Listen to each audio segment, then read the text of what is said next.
All right, well, good morning. So today, as you've seen by the order of service and the topic of this broadcast, I want to talk about spite. One of the reasons I want to talk about it is I have some illustrations of spite, and what it kind of brought to my mind is this teaching in the writings about that there are really only a few essential loves. Okay? On the good side of things, we have love of obedience, we have love of the neighbor, and we have love of the Lord.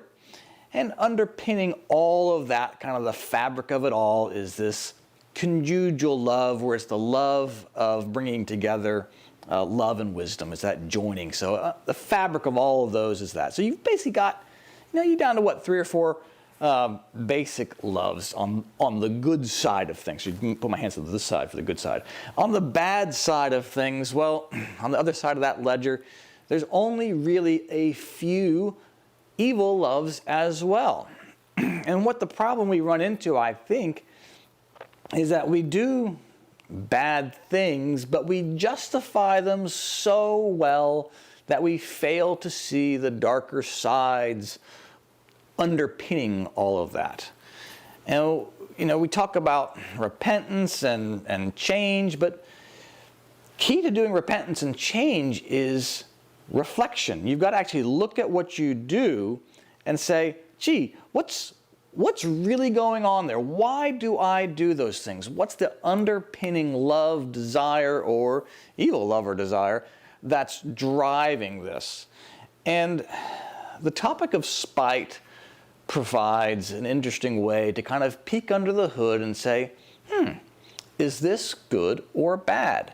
And I think I'm going to show you some stuff here today that maybe spite isn't always bad, but there are times when it certainly is.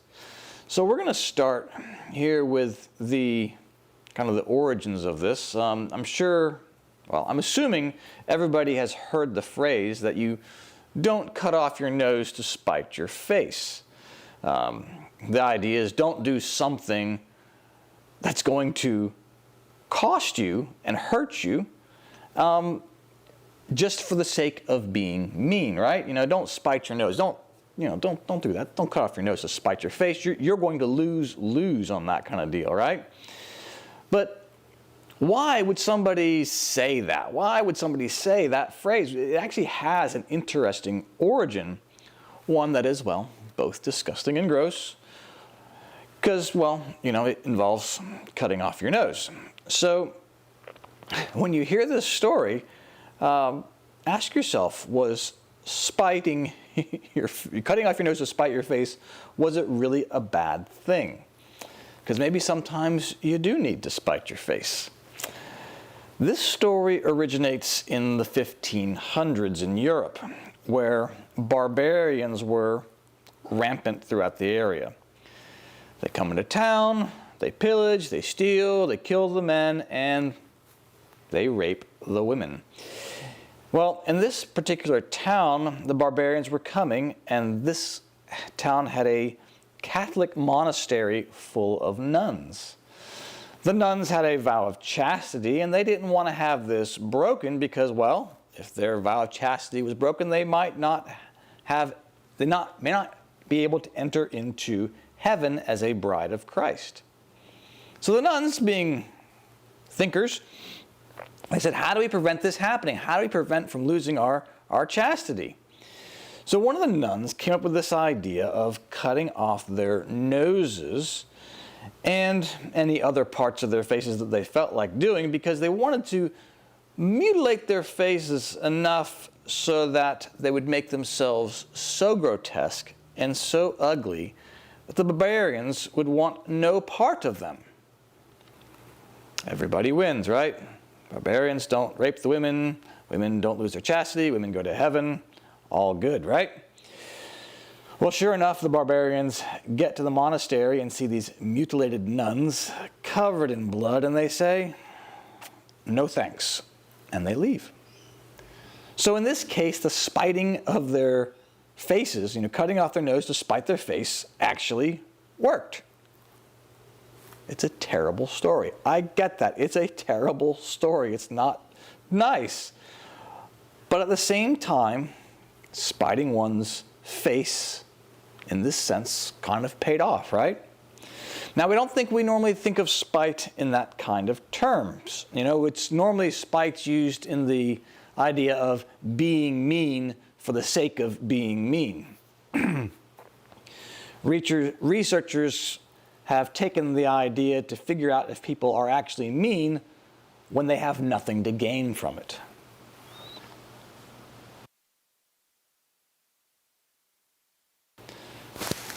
The nuns had something they were trying to gain, and so they weren't really spiting their faces, right? They weren't cutting their nose to spite their face because they had something clear they were trying to gain. It wasn't being mean for the sake of it. But the modern researchers decided, okay, let's have an experiment, and let's see how many people are actually spiteful, being mean for the sake of being mean. And they say, okay, what we're going to do is we're going to give this group of people $10, and they're going to play a game with these people over here. And these people over here don't have any money, and these people get whatever the $10 group has. All right? So they say, well, you guys only get what they give you. Now, on one hand, you think these people, they're going to get free money, right? They had no money to start with. Whatever this $10 they give over, it's free to them. So whether it's $1 or $2, it's more than nothing, right? But what happens in this experiment is that this group, they've got a lever, and the rules of the game is if these people are unhappy with whatever they're given, whatever amount that is, they can pull a lever and say, everybody gets nothing. Everybody gets nothing. So what was the result of this? Basically that if these guys gave less than $2.50, this group said, you're treating us unfairly, we're pulling this lever and nobody gets anything. We're not going to let you get away with it. We are spiting you guys. The researchers think this is an interesting dynamic, and they say, okay, let's try this another way. And so again, these guys have $10, and the second group has $10. So even up right there. There's only one rule, and that's if you want to, it's optional, either group can take $1 and destroy $4 of wealth of the other person. So you could spend $2 and make them lose 8. So they have 2 and you have 8. So who's doing that, right? Who's doing that? Why would you destroy somebody's wealth at a cost of your own? Well, believe it or not, there are 10% of people they found that were willing to be spiteful, and what they're doing is they're creating a differential, right? They're going, now we spited you for $8. We are better than you. It's actually a massive game of spite, right? That's what they're doing. They're just being spiteful. So it's hard to believe because, I mean, these guys aren't gaining anything. It's just about perception of themselves. All right, so one last thing on an illustration to make this complete, and then we're going to switch over and see how the Word unfolds all this. But this story goes back probably 30 years ago by now.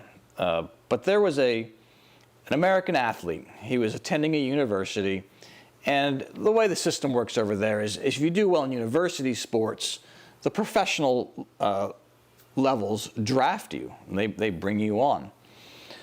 Well, what happens is this guy who's playing American football, and he is doing really well, and this team says, he's the best, we're going to draft him when this time comes around. Well, what happens is this guy gets called by the team saying, hey, we're going to draft you when it happens. We'd like you to come and visit us. Well, at the same time, this athlete was playing on the university baseball team, and he's doing really, really well. And rumor is starting to get around that, well, hey, maybe he doesn't play football. Maybe he's going to play baseball. A baseball team will come and draft him. So this football team, they really want to make in good graces with him. And so they say, hey, we want you to come down and visit us. The athlete says, is this okay? Is it legal? Because there are lots of rules around this kind of stuff. And they say, yep, we've checked. It's all right. Come on down and visit us. So he does. He goes down and visits them, and they give him this dog and pony show and roll out the red carpet for him and make him feel great. He goes back to his university. He gets to the baseball team and picks up the bat, and the coach comes and says, hey, I hate to do this to you, but you're being suspended from the baseball team. What? Why? Well, because you took that trip down to Florida to go visit that team, the football team, and that was illegal. And he says, but they said they checked. And the coach is like, well, they told you that they checked, but they didn't. And so now, due to the rule violation, you're not eligible to play baseball. Now the athlete, he figures this out and he says, wait a second. They did this on purpose. They did this on purpose. They didn't want me to get drafted by a baseball team. So he gets mad and he tells his football team, I'm not going to sign with you guys. The football team says, no, yeah, we're going to draft you.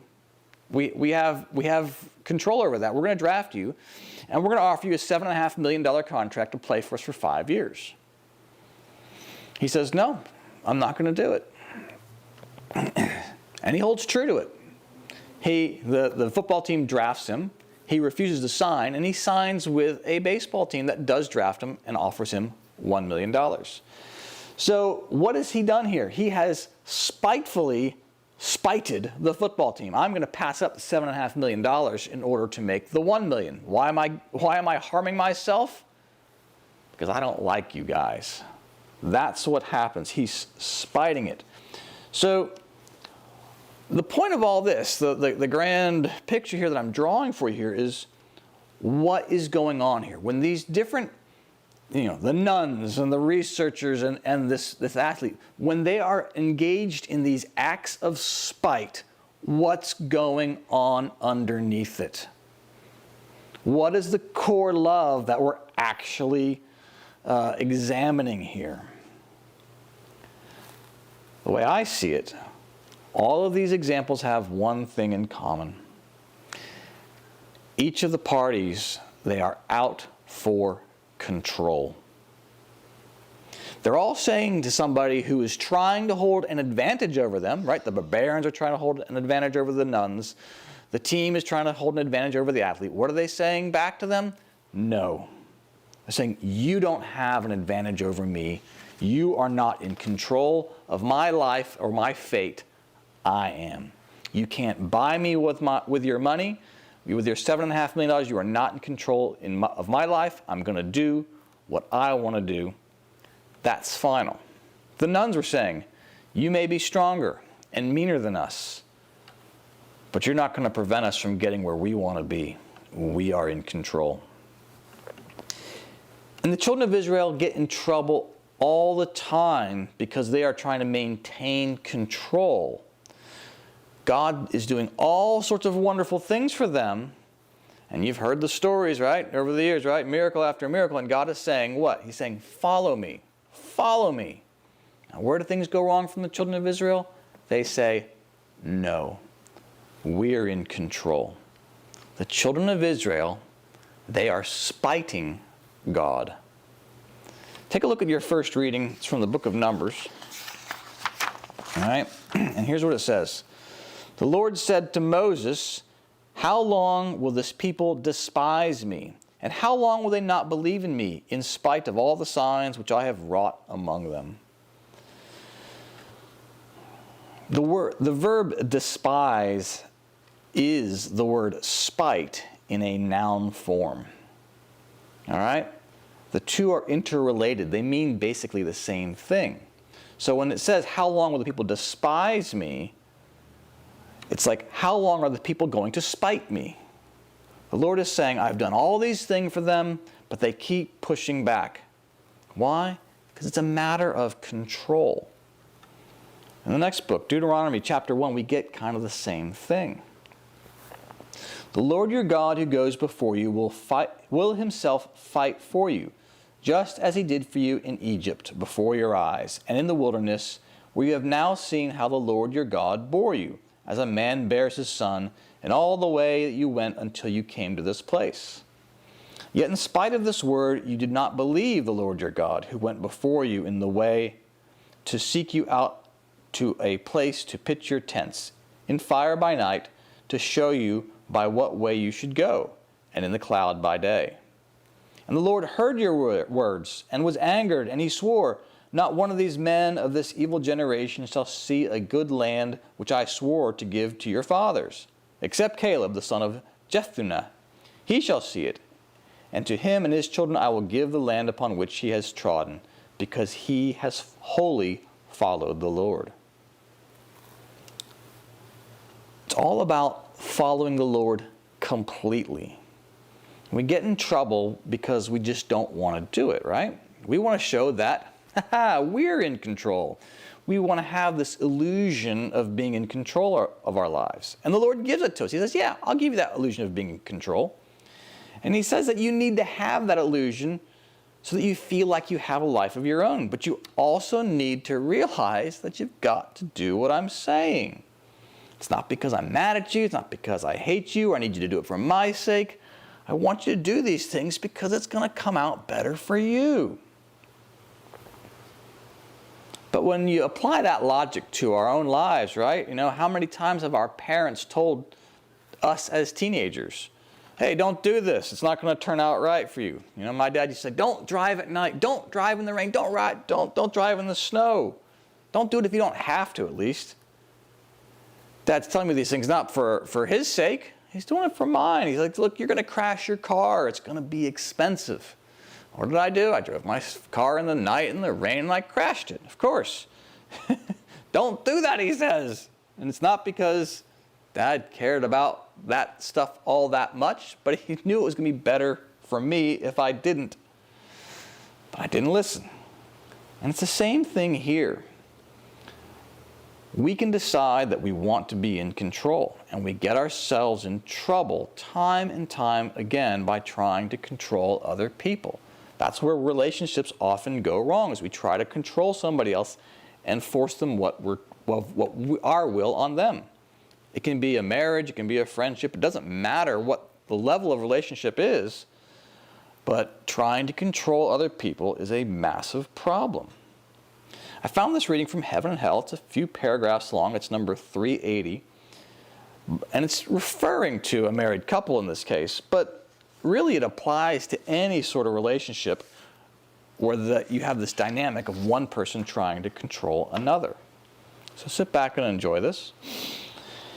Any love of control of one over the other utterly destroys marriage love and its heavenly pleasure. For as already noted, marriage love and its pleasure consist of the intent of one belonging to the other, and this being mutual and reciprocal. A love of being in control in a marriage destroys this, because the dominant partner simply wants his or her will to be in the other, and does not want to accept any element of the will of the other in return. So it is not mutual, which means there is no sharing of any love and its pleasure with the other, and no accepting in return. Yet this sharing and the union that follows from it is the very inward pleasure that is called blessedness in marriage. Love of being in control stifles this blessedness, and with it absolutely everything heavenly and spiritual about the love, to the point that even all knowledge of its existence is lost.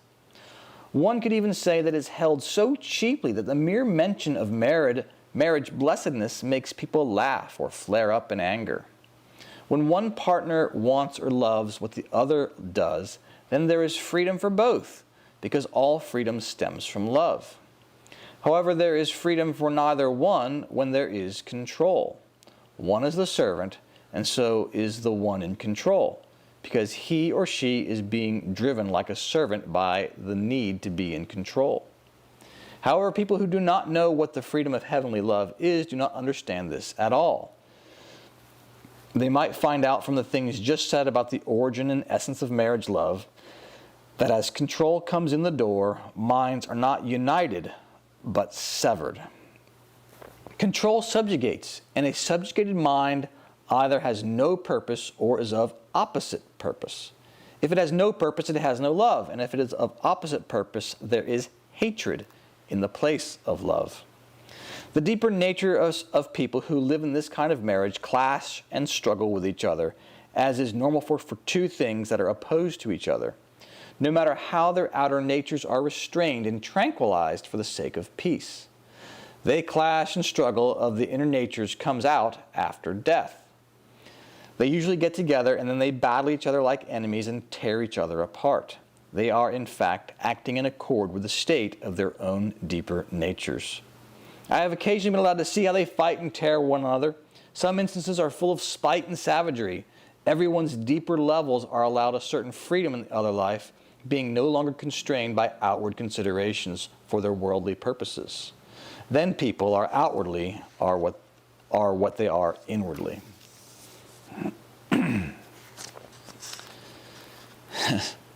So, how do we wrap this up? Is spite a good thing or is it a bad thing? The Lord comes into our life and says, I'm going to heal you. I'll heal you. No problem is too big. No problem is too small. I'll do whatever you want to make you better. I'll come into your life wherever you need. But being better isn't just a snap of his fingers, right? It's a matter of reorganizing your life, about following God's teachings. And not because you necessarily like to do them, but because you know you're going to find happiness if you do. The story of the children of Israel all throughout the Old Testament is this struggle where they say, we're miserable, Lord, will you help us? Come heal us. And he says, yes, sure, I'll heal you. And they're happy for a while. And then they go, you know what? I sure do miss doing that, whatever it is. I sure was fun when we did these things, and we liked being in control of our own destiny. So they slowly devolve and they degenerate, and they'd step away from the Lord, and they have this spiteful way about doing it because they say, you know what? We can do it our way. Our way works. We are in control. And they slowly drift away, and they become miserable again. And then you know what happens next? They pray to the Lord, Lord, can you come save us? We're miserable. And he says, yes, I will help you. I will forgive you 70 times 70. I will forgive you every single time. That's not the problem. I will heal you. And they say, great, that's so good. We feel good right now. We feel good. Thank you for saving us. But then they don't like the Lord being in control. So they have this back and forth all throughout scriptures about who's in control. Who's in control? We are. No, you are. No, we are. Oh, and they go around. And that's where the whole Adam and Eve starts off. That's where we get the Tower of Babel. Who is in control? The early people said, we want to be God, right? We want to be God. So in these examples we give you, is spite always bad? No. Was the football player wrong for spiting that football team that did him wrong? No. He is upholding a set of values. The tricky part is, all right, how many times can we be spiteful, though, and we're doing it for the wrong reasons? We're just trying to assert control in a place where we don't need to assert it. Is our behavior spiting somebody else so that we can maintain some control in our lives, and therefore we are doing what is written in heaven and hell, where we are separating people from our lives? We're doing the wrong things for the wrong reasons because all that we care about is our own sense of control. For the nuns, well, the spite kind of paid off, right? But we've got to make sure that that's why we're doing things, and we're not glossing over and justifying our needs for control. That's the balance here. And it takes a lot of self-reflection, a lot of practice, a lot of intellectual honesty about why we're doing things. We say, well, I want to be in control because I want this great outcome to happen. But does that outcome really matter? Does that outcome actually matter? For all my dad's warnings about not driving the car in the rain, he still let me do it. He still let me crash. And sometimes we have to learn things the hard way. That's unfortunately true. Sometimes we have to learn things the hard way. So it's better for us to not be spiteful and controlling and force people to do it our way. Let them see the error of their ways if their ideas are so much worse than ours? Who knows, we might be surprised and find that, you know what, their idea wasn't so bad after all. We've got to be willing to give, and we've got to be willing to take. We've got to have both sides of it. But key to this is making sure that as we do these things, we are intellectually honest about what's going on, and making sure that we are not being spiteful, mean, and cruel to one another just for the sake of control. Because that is one of the foundational loves of hell, that love of control. And we don't want to get sucked into that. Amen.